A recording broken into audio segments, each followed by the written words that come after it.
Welcome po dito sa ating channel ang Biyahe y Komida. June 26, 2026. Katrina Halili, napaluha sa liham ni Chris Lawrence na may matinding pakiusap. Ang nakaaantig na sandaling ito ay itinampok sa isang kamakailang vlog sa YouTube na in-upload ng kapuso actress. Bago bumalik si Chris sa Estados Unidos, sinamahan siya ni Katrina at ng kanilang anak na si Katie sa paliparan.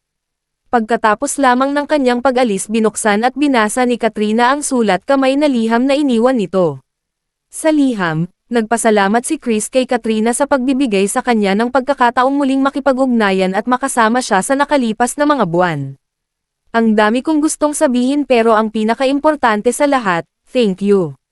Thank you for giving me the chance na makilala ka ulit, the conversation, random moments, and even the quiet times na magkasama tayo. As she continued reading, Katrina could not hold back her tears. Chris went on to share how much he appreciated Katrina as he got to know her again. These past few months have been really special to me.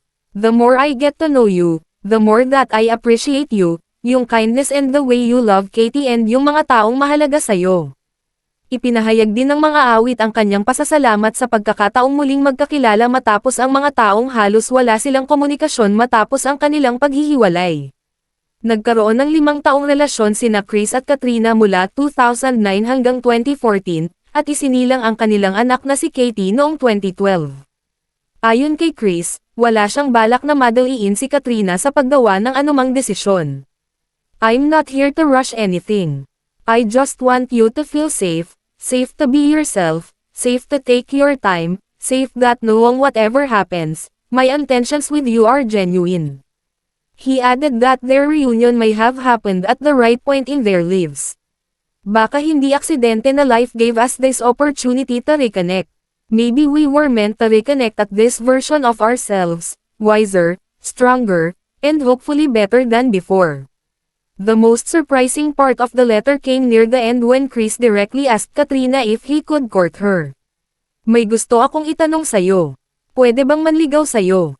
Not because of our history, not because of Katie, not because of what people want, but because of you. Dagdag pa niya, umaasa siyang mabibigyan siya ng pagkakataong mas makilala pa si Katrina, mapasaya siya, masuportahan siya, at piliin siya araw-araw. Sa kabila ng taos-pusong pahayag na ito, tiniyak ni Chris kay Katrina na handa siyang maghintay sa magiging sagot nito. And if your answer isn't today, that's okay. Hindi naman ako nagmamadali because right now, masaya na ako kung anong meron tayo. Tinapos ni Chris ang kanyang liham sa pagsasabi kung gaano niya mamimiss sina Katrina at Katie. Samantala, sinabi naman ni Katrina na masaya siya na makita ang mas mature na bersyon ni Chris matapos ang maraming taon. Bagamat hindi pa siya nagbibigay ng sagot hinggil sa kahilingan nito, naibigay na ng kanilang anak na si Katie ang kanyang basbas sa hangarin ng kanyang ama na muling ligawan at suyuan ang kanyang ina. Pwede bang manligaw sa'yo? Katie, papa mo magmanliligaw daw sa akin? Anong manliligaw? Court daw niya ako?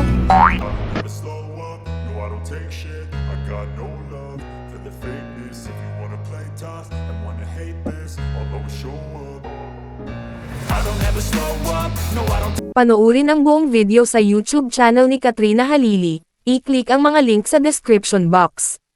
At yan ang ating latest showbiz chika update for today. Please like and share ang video at huwag kalimutan mag-subscribe, i-click ang notification bell for more showbiz chika updates at suportahan po ang ating Facebook page. Maraming salamat sa lahat ng nag-subscribe indeed, magandang buhay sa lahat, adios!